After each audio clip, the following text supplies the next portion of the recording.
Halo,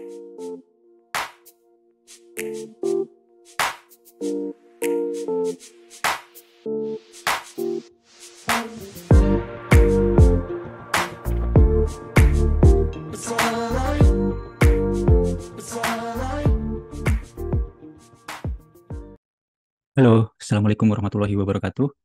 Kita mulai pembahasan tentang solid, dimulai dari yang pertama ya, dari huruf S. Jadi, pada kesempatan hari ini kita akan membahas tentang single responsibility. Kita mulai dari definisi. Definisi yang pertama, a module should be responsible to one and only one actor. Lalu berikutnya, ini yang mungkin lebih umum ya, dikutip atau dijadikan rujukan ya tentang single responsibility principle ini. Yang kedua adalah a module should have one and only one reason to change. Jadi ada beberapa keyword ya dari dua definisi ini. Jadi terkait dengan responsibility, actor, dan one reason to change. Tapi kalau kita cuma membaca dari definisi, pasti akan ada kebingungan gitu, termasuk saya ya. Jadi siapa sih yang dimaksud dengan aktor? Lalu responsibility di sini maksudnya apa ya gitu? Siapa bertanggung jawab terhadap apa? Lalu yang terakhir reason to change atau kenapa alasan apa yang membuat sebuah kelas itu berubah gitu. Kan ketika kita bikin software itu pasti kan banyak ya alasan untuk berubah gitu ya. Ada request dari si A, request dari si B, atau mungkin ada perubahan spek, ada tiba-tiba ada perubahan traffic yang kita harus merubah kode gitu. Nah, sebenarnya apa sih yang dimaksud dengan reason to change ya dari definisi yang uh, awalnya gitu ya terkait SRP ini. Nah, untuk menjawab pertanyaan-pertanyaan ini, kita akan menggunakan ini ya, contoh atau studi kasus ya.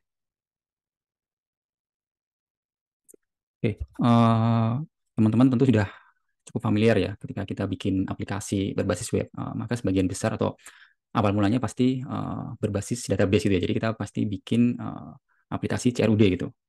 Nah, di aplikasi CRUD ini biasanya ya satu kelas itu bertugas atau berkorelasi terhadap satu tabel di dalam database itu.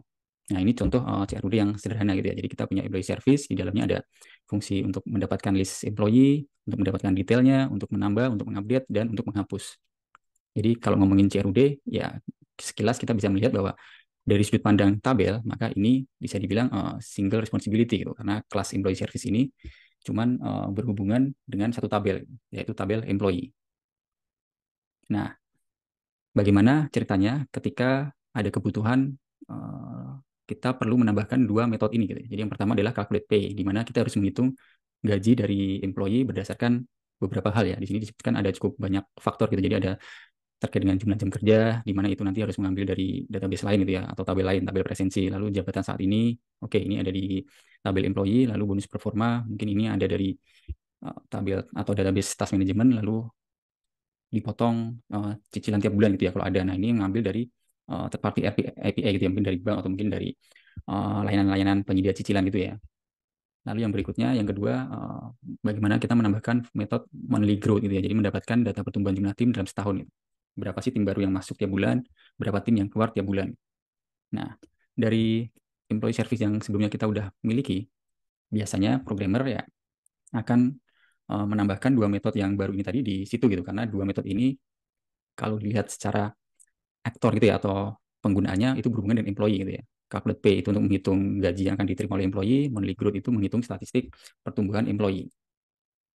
Nah, tapi di awal tadi kita bilang bahwa employee service ini berhubungan dengan satu tabel itu employee. Nah, sementara calculate pay tadi itu melibatkan banyak tabel gitu, bahkan bukan cuma database ya, tapi ada API juga gitu. Nah, di sini kita bisa bilang bahwa ya kalau alasannya ini kita bilang SRP karena ini berhubungan dengan satu tabel, maka sudah tidak valid lagi. Oke, untuk monthly growth mungkin masih valid itu karena data pertumbuhan atau pengurangan employee itu bisa dilihat dari tabel employee juga gitu, mungkin dari created date-nya atau dari deleted date-nya gitu ya. Tapi untuk calculate pay ini sudah tidak valid lagi. Jadi pendekatan berbasis tabel itu cukup riskan ya untuk digunakan ketika aplikasi kita sudah tidak sekedar CRUD lagi. Ya, jadi yang perlu diingat adalah ketika kita mendesain gitu ya atau membagi kelas-kelas berdasarkan tabel, maka ya ini biasanya cuma cocok ketika aplikasi kita adalah aplikasi CRUD gitu. Ketika aplikasinya sudah semakin kompleks, sudah beyond CRUD gitu ya, maka pendekatan ini sudah tidak bisa kita pakai lagi gitu. Jadi mungkin tetap ada beberapa service yang memang dia tipikalnya CRUD, oke, kita memakai pendekatan berbasis tabel, tapi untuk kelas-kelas lain ya kita harus memikirkan pendekatan yang lain gitu. Nah, si SRP ini mencoba menjawab itu gitu. Jadi, single responsibility principle itu adalah tentang role. Apa yang dimaksud role di sini? Nah, role yang di sini yang dimaksud adalah role dari sudut pandang organisasi gitu ya, atau dari stakeholder. Jadi ketika kita bikin aplikasi, itu kan pasti ada tujuannya ya. Akan ada organisasi atau ya instansi yang memakai itu gitu. Sebagai contoh gitu ya, kita bikin aplikasi misalnya untuk perpustakaan, ya nanti akan dipakai oleh perpustakaan. Di perpustakaan ada mungkin ada penjaganya gitu ya, ada yang menjaga loketnya atau menjaga counternya, lalu mungkin akan ada yang menjadi petugas untuk master data bukunya dan lain-lain gitu. Oke, di sebelah kanan di sini ada gambar ya, mungkin kita akan bercerita sedikit. Jadi anggaplah misalnya kita bikin aplikasi itu seperti kita bikin restoran gitu. Jadi di awal-awal mungkin kita bikin warung tenda di pinggir jalan gitu. Di situ role yang terlibat ya cuman dua gitu. Ada yang tukang masak biasanya ya, dan ada satu lagi yang tukang bersih-bersih gitu ya, atau tukang yang menyajikan makanan, biasanya itu kan dirangkap gitu ya. Jadi ada yang masak dan ada yang menyajikan makanan. Semakin lama, ketika semakin membesar, ya dua role itu sudah mungkin kalau dipaksakan ya akan keteteran gitu ya. Kita harus menambah lagi role-role yang lain gitu. Kalau kita lihat restorannya udah skala restoran yang besar-besar gitu ya, biasanya udah semakin spesifik lagi. Tukang bersih-bersih itu sendiri ya tugasnya cuma bersih-bersih. Kasir sendiri tugasnya cuma menerima pesanan dan menghitung pembayaran. Lalu tukang masak juga ada sendiri. Bahkan tukang masaknya pun mungkin dibagi-bagi gitu ya. Ada yang khusus makanan, ada yang khusus minuman. Khusus makanannya juga mungkin dibagi lagi. Ada yang khusus makanan utama gitu ya, yang nasi, makanan-makanan besarnya. Ada juga yang khusus cemilan gitu ya, yang di luar menu-menu utama. Jadi bagaimana kita mendefinisikan role juga tergantung dengan skala aplikasi yang kita bikin gitu ya. Ketika kecil mungkin role-nya masih di merge gitu ya, masih cuma ada satu atau dua gitu. Tapi ketika aplikasinya skalanya sudah semakin besar, maka role-nya akan jadi lebih spesifik gitu. Jadi dari sudut pandang kelas juga akan lebih banyak kelas-kelas yang uh, didefinisikan dengan lebih spesifik gitu ya. Oke, kita kembali lagi ya ke contoh yang employee service tadi. Jadi setelah CRUD dan tadi ada penambahan calculate pay dan monthly growth, ya sekarang coba kita lihat ya apakah pendekatan dari sisi role terhadap penambahan dua metode tadi itu bagaimana gitu ya cara berpikirnya. Oke. Yang pertama, oke, pagi ini detail create update delete ini masih berhubungan dengan CRUD ya. CRUD itu berhubungan dengan berarti dengan manajemen employee. Dalam sebuah organisasi, siapa sih yang bertanggung jawab terhadap manajemen employee? Oke, kita anggap aja biasanya umumnya adalah human resource itu ya, atau HR. Maka kelima metode ini bisa kita bilang bahwa oke, lima metode ini adalah metode-metode yang akan berhubungan dengan HR itu, atau jika dibalik maka human resources memiliki responsibility terhadap kebenaran lima metode ini. Oke, berikutnya adalah calculate pay. Oke, mungkin calculate pay ini juga umum ya.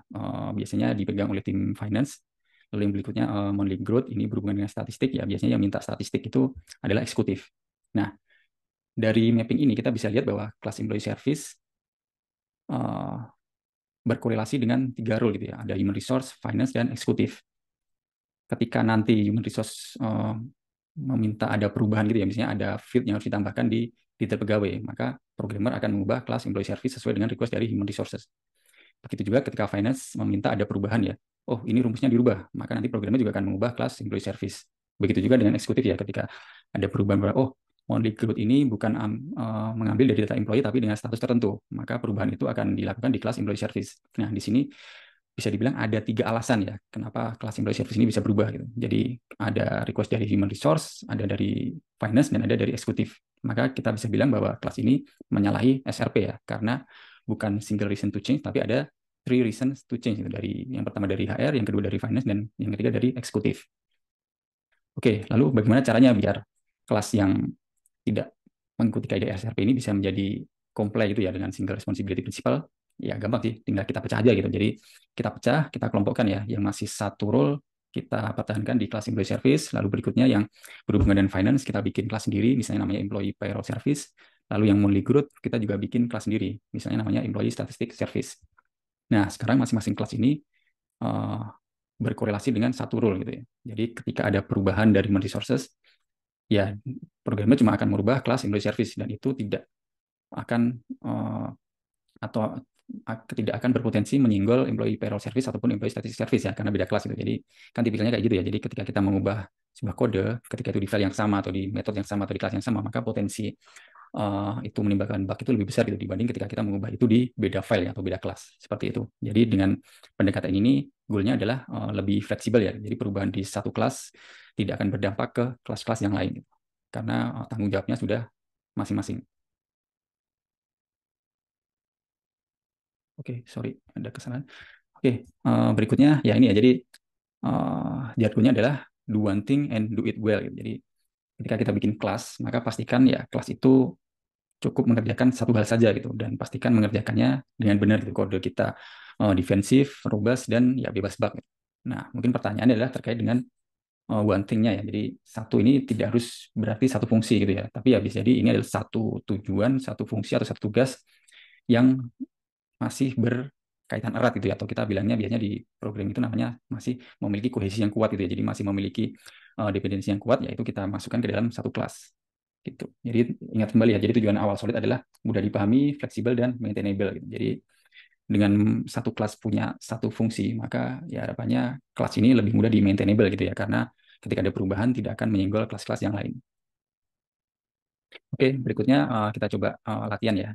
Jadi yang pertama katakanlah kita punya kelas seperti ini ya, applicant service, lalu di sini ada beberapa metode ya, ada apply, di mana applicant bisa memasukkan datanya untuk melamar pekerjaan, lalu ada setelah itu ada send coding test dan send psikologi test, lalu ada evaluate coding test dan evaluate psikologi test. Oke, secara kasat mata ya ini kita bilang ini menyalahi SRP ya, karena dia melakukan cukup banyak hal sekaligus itu ya dalam satu service. Oke, lalu bagaimana pendekatannya agar kelas ini memenuhi kaidah SRP? Oke, yang pertama applicant service kita pecahkan menjadi satu kelas sendiri dan fungsinya cukup satu saja, apply. Lalu untuk send dan evaluate terkait coding test kita bikin coding test service. Lalu untuk psikologi test kita juga bikin ya satu kelas tersendiri.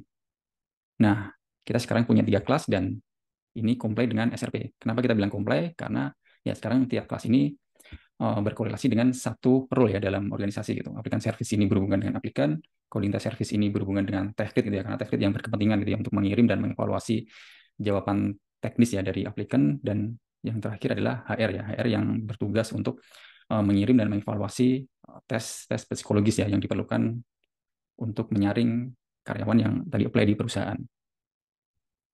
Oke, berikutnya slip gaji service. Di sini ada get data. Lalu setelah get data, kita bisa mengubahnya menjadi format JSON ataupun mengubah menjadi format PDF ya. Nah, ini mungkin PDF ini ya yang sangat dinantikan tiap bulan ya, karena itu berarti tandanya kita sudah gajian dan uangnya sudah ditransfer.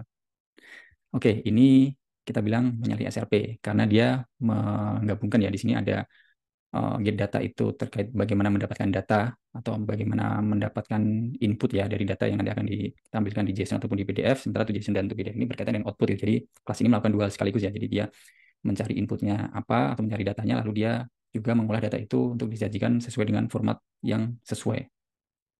Bagaimana agar ini comply dengan SRP? Kita pecah aja. Employee payroll service ini khusus untuk get data.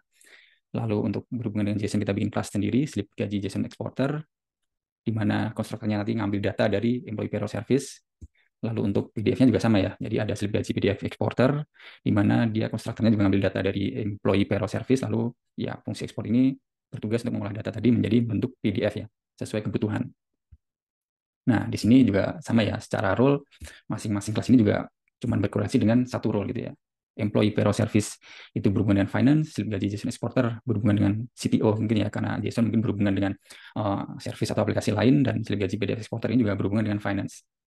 Nah, di sini tidak perlu bingung ya, kenapa ada dua finance, kenapa kok nggak digabungkan gitu. Karena SRP cuma mendefine bahwa satu kelas itu berhubungan dengan satu role saja, tapi tidak sebaliknya. Jadi satu role diperbolehkan untuk ya dia berhubungan atau dia memiliki banyak kelas gitu ya yang mendukung fungsi dari role tersebut gitu. Jadi itu tidak apa-apa. Jadi kelas itu belongs to atau has one finance, tapi has one organisasi, tapi organisasi bisa as many kelas gitu ya, sesuai dengan kebutuhannya. Oke, ya ini mungkin sebagai penutup ya. Jadi ini kira-kira ilustrasinya gitu ya. Jadi ketika ada robot dan dia bilang I'm a chef, a gardener, a painter, and driver, ya maka ini menyalahi SRP ya, karena dia melakukan banyak tugas sekaligus gitu. Jadi untuk mengecek apakah kelas yang kita bikin itu sudah comply dengan SRP atau belum, salah satu caranya adalah silakan ditanyakan gitu. Apa tujuan kelas ini? Apa fungsi kelas ini? Nah, kalau jawabannya ada kata-kata dan, maka biasanya itu menyalahi SRP ya. Jadi kita harus pecah kelas tersebut menjadi beberapa kelas yang lebih spesifik dan ya do one thing gitu. Oke, sekian. Terima kasih.